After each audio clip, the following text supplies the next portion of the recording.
एक बार की बात है, गौतम बुद्ध एक पेड़ के नीचे अपने शिष्यों के साथ बैठे हुए थे। तभी उनके एक शिष्य ने पूछा, तथागत, हम अपने क्रोध को अपने बस में कैसे कर सकते हैं? गौतम बुद्ध ने कहा, इसके लिए मैं तुम्हें एक कहानी सुनाता हूं। इस कहानी को सुनने के बाद तुम अपने क्रोध को बस में करना सीख जाओगे। इसके बाद गौतम बुद्ध अपनी कहानी सुनाना शुरू करते हैं कि एक गांव में एक झगड़ालू औरत रहा करती थी।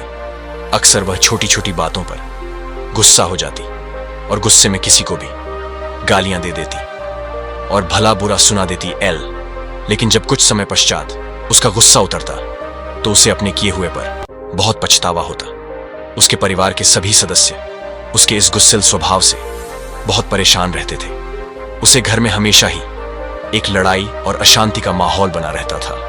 उस औरत के क्रोधी स्वभाव के कारण उसके पड़ोसी भी उसे पसंद नहीं करते थे और इस बात की समझ उस औरत को भी थी कि उसके गुस्से स्वभाव के कारण उसे कोई पसंद नहीं करता।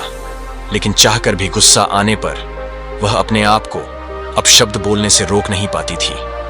एक दिन एक साधु उसे स्त्री के दरवाजे पर भिक्षा मांगने आते हैं। साधु को भिक्षा देने के बाद वह स्त्री बड़े ही मायूस मन से अपनी यह परेशानी उस साधु महाराज को बताती है।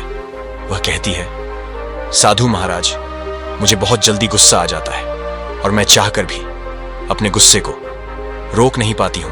कृपया कर मुझे कोई उपाय बताएं जिससे मैं अपने गुस्से को काबू में कर सकूं।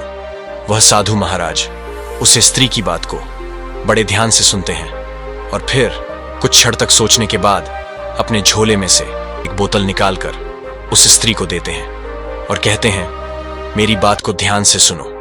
ये क्रोध को बस में करने की सबसे अछूत दवा है। जब भी तुम्हें क्रोध आए और किसी को कुछ अपशब्द कहने का मन करे तो अपनी जीभ पर इस दवा की 4 बंदे डाल लेना और कम से कम 10 मिनट तक अपने मुंह को बंद रखना।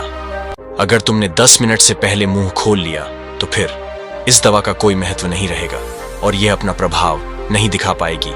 ये कहकर वह साधु महाराज वहां से चले जाते हैं और इसके बाद से वह स्त्री साधु के बताए अनुसार दवा का उपयोग करना शुरू कर देती है।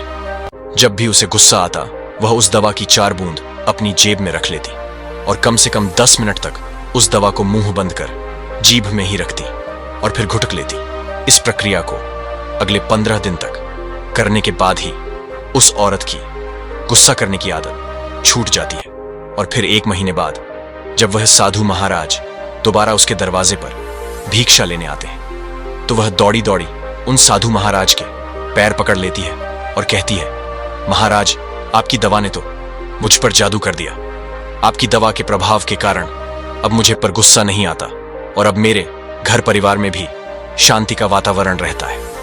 अब मैं बहुत खुश हूं। उस स्त्री के मुंह से यह शब्द सुनकर वह साधु महाराज मुस्कुराते हैं और कहते हैं, बेटी, उसे बोतल में तो क्रोध की कोई दवा थी ही नहीं, बल्कि वह बोतल तो सिर्फ पानी से भरी हुई थी।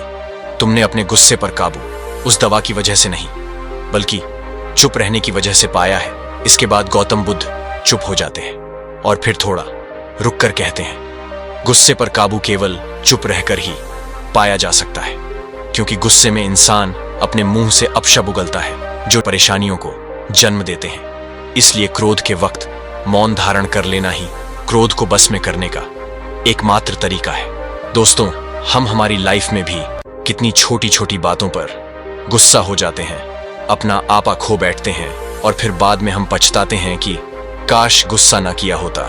जब एक इंसान गुस्से में होता है तब उसका दिमाग काम करना बंद कर देता है, सिर्फ उसका मुंह बोल रहा होता है।